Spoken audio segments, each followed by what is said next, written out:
चलिए आगे बढ़ेंगे। करौली से खबर है जहां पर एक व्यापारी की हत्या के विरोध में प्रदर्शन लगातार जारी और गुस्साए ग्रामीणों ने परिजनों ने प्रदर्शन किया है। जिला अस्पताल के बाहर सड़क पर जाम लगाकर के प्रदर्शन किया गया। व्यापारी की पीट कर हत्या कर दी गई थी और इस पूरे मामले में अब पुलिस की इन्वेस्टिगेशन जारी है। वहीं मेला मैदान के पास इस वारदात को अंजाम दिया गया था। आरोपियों की गिरफ्तारी की मांग परिजन कर रहे हैं। जैसे ही इस बात की जानकारी मिली कि एक व्यापारी को पीट कर मौत के घाट उतार दिया गया, उसके बाद इस व्यापारी के परिजन और अन्य व्यापारी मौके पर पहुंचे और जल्द से जल्द आरोपियों की गिरफ्तारी की मांग की। एक व्यक्ति घायल अवस्था में मेला ग्राउंड रोड पर पड़ा हुआ है। इस पर मौके पर पहुंचे जन सहयोग से उस घायल व्यक्ति को हॉस्पिटल लाया गया, जिसकी पहचान गणेश गुप्ता के रूप में हुई। तो उसके शरीर पर काफ़ी चोटें थी, जहर इलाज उसकी मौत हो गई। जानकारी में आया है कि किन्हीं अज्ञात लोगों ने इसकी मारपीट की है, जिससे इसकी हत्या। तो वहीं चूरू के सुजानगढ़ के गांव बडाबर में दिल दहला देने वाली एक वारदात सामने आई है। आपको बता दें कि यहां पर पति पत्नी के विवाद में पति ने पहले पत्नी की कुल्हाड़ी से काटकर हत्या कर दी और फिर खुद भी फांसी के फंदे से झूल गया। पुलिस ने दोनों के शवों को अस्पताल की मोर्चरी में रखवाया है। वहीं पुलिस की माने तो मृतक आदतन शराबी था, जिसकी वजह से उसने अपनी पत्नी की हत्या की। फिलहाल पुलिस ने दोनों शवों को राजकीय बगड़िया अस्पताल की मोर्चरी में रखवाया और परिजनों की रिपोर्ट के आधार पर पोस्टमार्टम की कार्रवाई के बाद शव परिवार वालों को सौंपे जाएंगे। इस घटना के बाद से पूरे गांव में सनसनी फैल गई है। चूरू जिले के सुजानगढ़ इलाके के बडाबर गांव की घटना है। जानकारी मिलते ही पुलिस मौके पर पहुंची। बडाबर में ये पति पत्नी का कोई विवाद था, जिस विवाद को लेकर पत्नी ने अपनी पत्नी की कुल्हाड़ी से काटकर हत्या कर दी और फिर वो 200 मीटर दूर जाकर अपनी डानी की रोई में खेतड़ी से लटक कर फांसी खा ली। दोनों की डेड बॉडी लेके आए हैं, मौके की कार्रवाई करके पोस्टमार्टम करवाना है। तो वहीं नाबालिग से दुष्कर्म का आरोपी स्कूल संचालक आखिरकार राजधानी जयपुर में गिरफ्तार कर लिया गया है। आपको बता दें कि नाबालिग छात्रा से कई बार दुष्कर्म करने के आरोप इस स्कूल संचालक पर है और स्कूल संचालक को आखिरकार पुलिस ने केस दर्ज करते हुए चंद घंटों में गिरफ्तार किया है। 16 साल की छात्रा को फेल करने की धमकी दी और उसके बाद इसने कई बार दुष्कर्म का शिकार बनाया। महज 12 घंटे में पुलिस ने गिरफ्तारी की। इस पूरे मामले में जगन्नाथपुरा के निजी स्कूल का संचालक पुरुषोत्तम शर्मा है, जिसने नाबालिग के साथ दुष्कर्म की वारदात को अंजाम दिया। नाबालिग जब गर्भवती हुई तब इस पूरे मामले का खुलासा हुआ। आखिरकार परिजनों ने थाने में रिपोर्ट दर्ज करवाई और पुलिस ने रिपोर्ट दर्ज होने के 12 घंटों में आरोपी की गिरफ्तारी की। 16 साल की छात्रा को फेल करने की धमकी देकर दुष्कर्म किया गया। 2 महीने पहले छात्रा के साथ स्कूल में ही कई बार दुष्कर्म किया गया।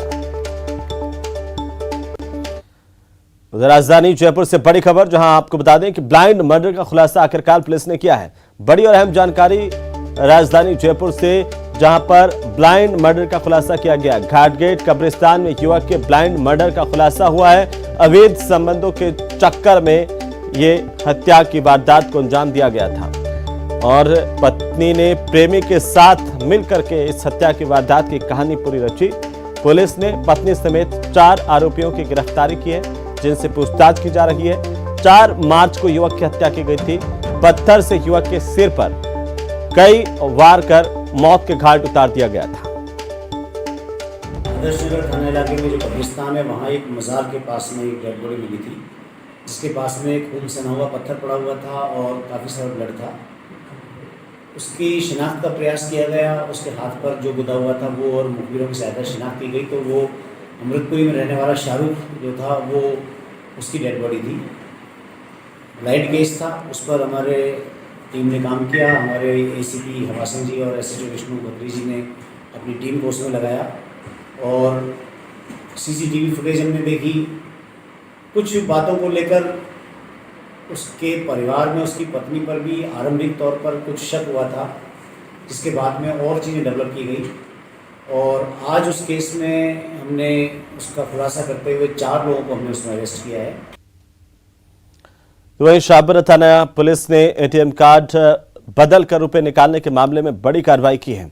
पुलिस ने इस मामले में मुख्य सरगना समेत 2 लोगों को गिरफ्तार किया। दोनों आरोपी हरियाणा के रहने वाले हैं। गिरफ्तार बदमाशों ने 1 दर्जन से अधिक वारदातों को कबूल किया है। तो पुलिस को एक बड़ी कामयाबी मिली है। पुलिस ने 2 आरोपियों को गिरफ्तार किया, जिनसे पूछताछ की जा रही है। पूछताछ में कई अहम खुलासे हो रहे हैं।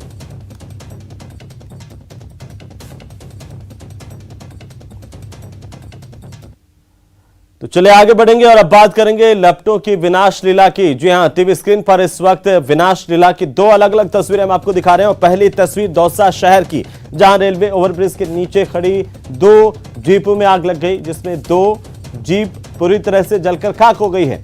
दूसरी तस्वीर राजधानी जयपुर की है, जहां दूदू में बस में अचानक से आग लगी और इस आग में यात्रियों का सामान जलकर खाक हो गया। बस भी पूरी तरह से जलकर खाक हो गई है। हालांकि रात की बात यह है कि कोई जनहानि की खबर नहीं है। और अब बात करेंगे दौसा शहर में हुई आगजनी की घटना की, जहां पर शहर में बीती रात को रेलवे ओवरब्रिज के नीचे खड़ी 2 जीप जिनमें आग लग गई और इस अग्निकांड में दोनों जीप जलकर के खाक हो गई हैं। और रात को ही जब आग लगने की सूचना पुलिस और दमकल को मिली, कोतवाली थाना पुलिस और दमकल की गाड़ी मौके पर पहुंची और आग बुझाने की कोशिश की गई। काफी मशक्कत के बाद दमकल की गाड़ियों ने इस आग पर काबू पाया, लेकिन तब तक दोनों जीपें जलकर खाक हो गई थी। फिलहाल पुलिस आग लगने के कारणों की जांच कर रही है।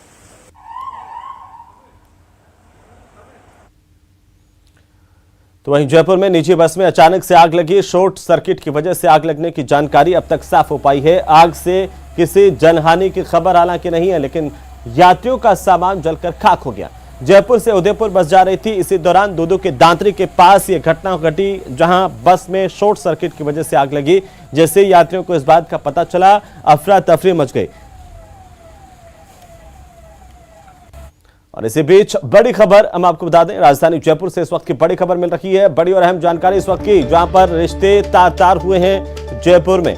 7 साल की बच्ची से नाना ही अश्लील हरकत करता था। पीड़िता को नाना के पास छोड़कर के मां गई थी। मोबाइल पर गेम खेलने के बहाने अश्लील हरकतें नाना की तरफ से की जा रही थी। जयपुर का ये पूरा मामला है, जहां पर रिश्तों पर सवाल खड़े हो रहे हैं।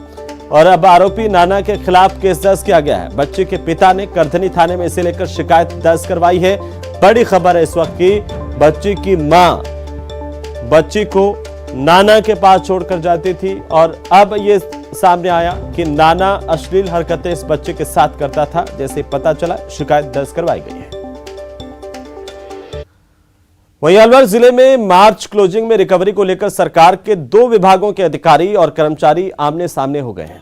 यह मामला बिजली विभाग और नगर पालिका से जुड़ा हुआ है। दरअसल बिजली विभाग ने बिजली बिल नहीं चुकाने पर नगर पालिका का बिजली कनेक्शन काटने की धमकी दी थी और इससे नाराज नगर पालिका ने बिजली विभाग के AN कार्यालय को बंद करके कुर्की की कार्रवाई कर दी, जिसके बाद दोनों विभागों के अधिकारियों कर्मचारियों के बीच जमकर विवाद हुआ है। वहीं दोनों विभागों के आपसी विवाद की वजह से लोगों को करीब 3 घंटे तक बिजली के लिए परेशान होना पड़ा। इस मामले में राजगढ़ के अधिशासी अभियंता TS राजावत ने नगर पालिका के एग्जीक्यूटिव अधिकारी और कर्मचारियों के खिलाफ बिजली विभाग के ऑफिस को जबरदस्ती बंद करके सील करने और उपद्रव करने को लेकर के एक शिकायती पत्र सौंपा है।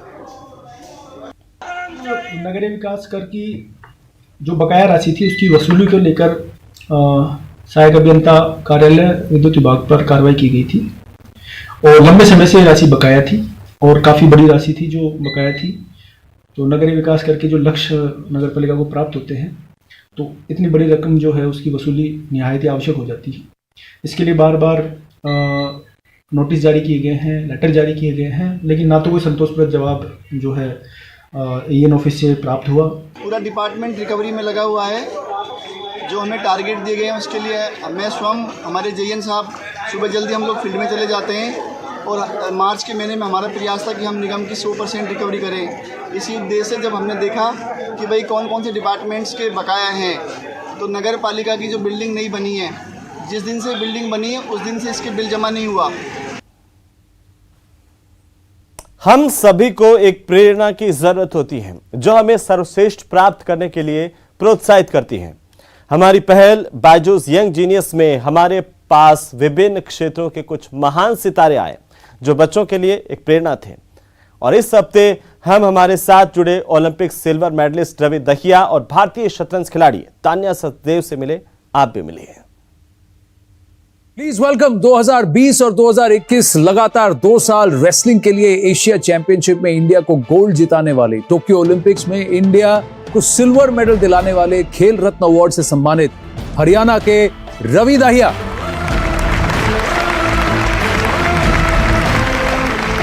थैंक यू, आइए बैठिए। तो रवि, ये पर्ल है, पर्ल कुलवलकर, और पर्ल आप तो इनको जानती हैं, Ravi Dahiya Olympic silver medallist. Excited to meet you? Very. आप तो अखाड़ा में कुश्ती लड़ते हैं, ये समुद्र में कुश्ती लड़ती है लहरों से। इनका ख्वाब है कि पेरिस में भारत के लिए वो सीलिंग करें। कैसा लग रहा है आपको ऐसी इतनी छोटी सी एक यंग जीनियस से मिलकर? बहुत अच्छा लगता है। ऐसे 15 साल की उम्र में एक ऐसा गोल बना लिया कि देश के लिए ओलंपिक्स में मेडल जीतना।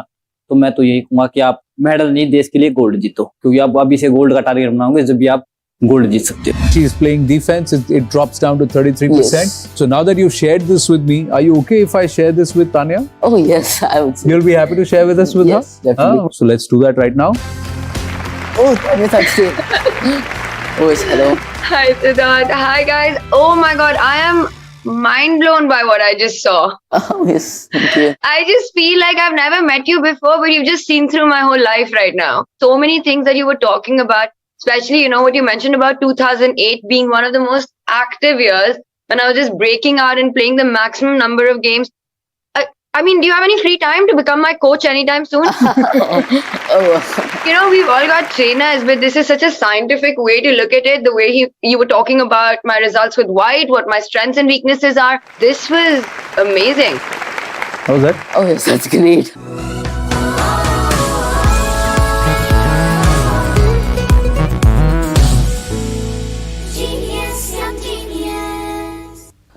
तो चलिए ब्रेक के बाद एक बार फिर से आपका स्वागत। और अब बात होली के धमाल की। होली के मौके पर वल्लभ संप्रदाय के मंदिरों में कई आयोजन होते हैं। राजसमंद जिले में वल्लभ संप्रदाय के मंदिरों में फाल्गुन मास में रसिया गीत गाए जाते हैं। प्रभु श्री कृष्ण और गोकुल वासियों के बीच होली पर किए गए संवाद को इन गीतों के जरिए पेश किया जाता है। होली की हंसी ठिठोली के बीच ये गीत भक्ति की रसधारा घोल देते हैं। पुष्टि मार्गीय संप्रदाय की तृतीय पीठ राजसमंद के द्वारिकाधीश मंदिर में रसिया गीत गाने के लिए विशेष भक्तों की टोली पहुंचती है। हर साल इस बार भी पहुंची, जिन्होंने अपने गीतों के माध्यम से मंदिर में भक्ति की रसधारा बहाई। इस जोड़ी ने कृष्ण राधा के बीच होली पर हंसी ठिठोली और संवाद को रसिया गीतों के माध्यम से पेश किया।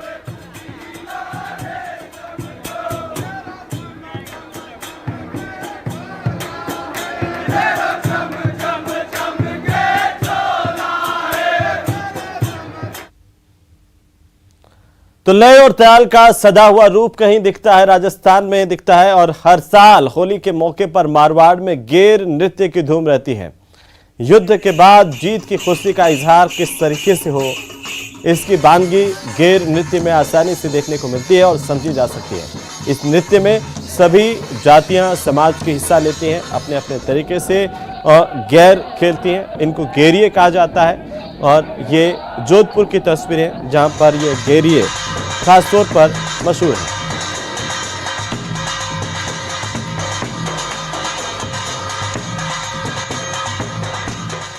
एक लोक माध्यम है। आप लोगों ने देखा होगा कि जहाँ पे ढोल की गति मध्यम होती है, धीमी होती है, वहाँ गैर नृतक का जो पहनावा होता है वो बहुत लंबा चौड़ा होता है।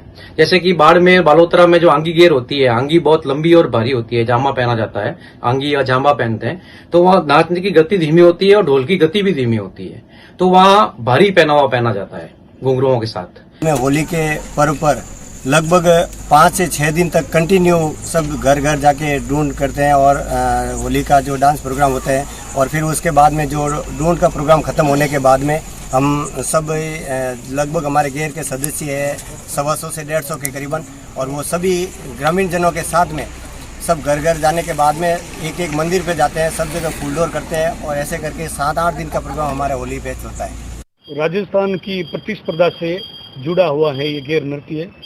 इसमें ये पश्चिम राजस्थान में मुख्य रूप से बाड़मेर, जैसलमेर, जालोर, जोधपुर, पाली आदि जिलों में इस पर किया जाता है। गाँवों की प्रतिस्पर्धा से जुड़ा हुआ खूब सारे कंपटीशन होते हैं इसमें सभी गाँवों में।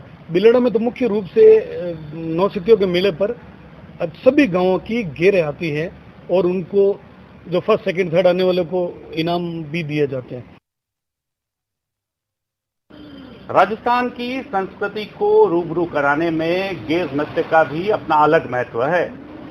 कहने को तो राजस्थान शूरवीरों की धरती रही है, युद्ध यहाँ होते रहे हैं, लेकिन युद्ध के बाद मिली विजय को खुशी के जरिए इजहार करने में गेर डांस की भी भूमिका प्रमुखता से देखने को मिलती है। और यही डांस इस बार होली पर प्रमुखता से सदियों से किया आता जा रहा है और इस बार भी विशेष आयोजन के तहत जगह जगह गेर डांस के आयोजन किए जा रहे हैं।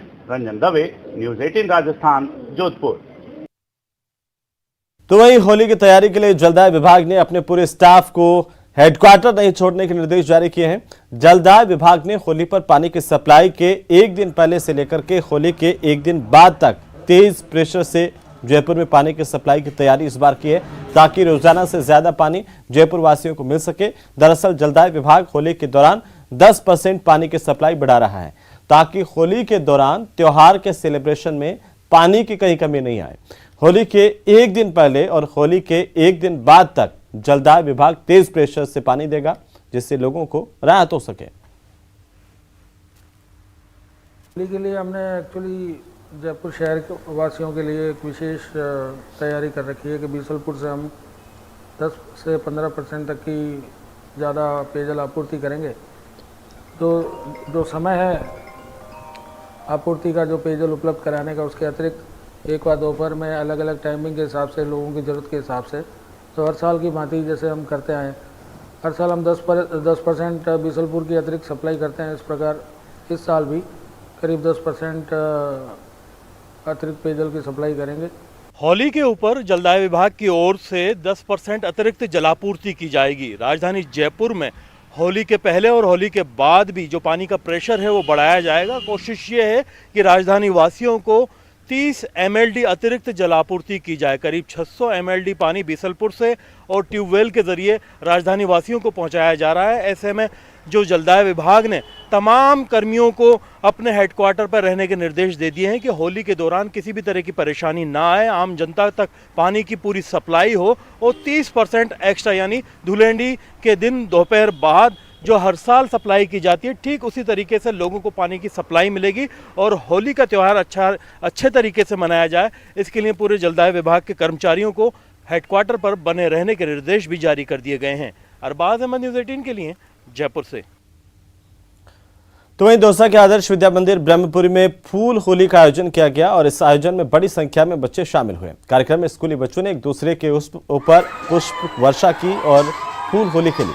साथ ही साथ स्कूल के टीचर्स भी बच्चों के साथ फूलों की होली खेलते हुए नजर आए और यहाँ पर फूल होली के माध्यम से बच्चों को प्रेम और भाईचारे के साथ साथ होली का त्यौहार मनाने का संदेश दिया गया। साथ ही केमिकल युक्त रंग गुलाल से परहेज करके होली मनाने का संदेश दिया गया।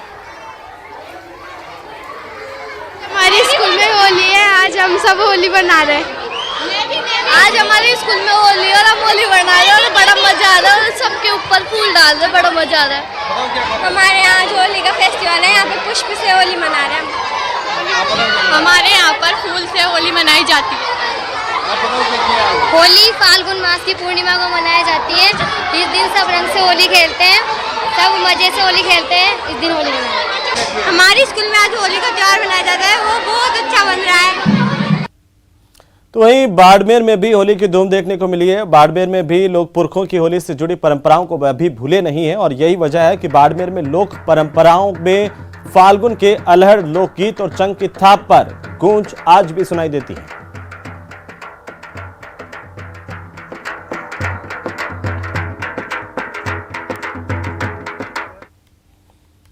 और इसी बीच बड़ी खबर मिल रही है। आपको बता दें कि प्रदेश में गर्मी के तीखे तेवर देखने को मिल रहे हैं। अधिकांश हिस्सों में पारा 40 डिग्री के पार पहुंच गया है। बाड़मेर, जैसलमेर, जोधपुर, बीकानेर में तेज गर्मी देखने को मिल रही है। तेज गर्मी से बिजली की खपत बढ़ गई है। 19 मार्च से कुछ राहत मिलने के आसार जरूर नजर आ रहे हैं, लेकिन फिलहाल पारा बढ़ता हुआ नजर आ रहा है। 40 डिग्री के पार पारा चला गया है, जिससे लोग अब गर्मी से परेशान नजर आ रहे हैं। अधिकांश हिस्सों में 40 डिग्री के पार पारा पहुंचता हुआ दिखाई दे रहा है। और इसी के साथ ही बुलेटिन में फिलहाल इतना ही। नमस्कार।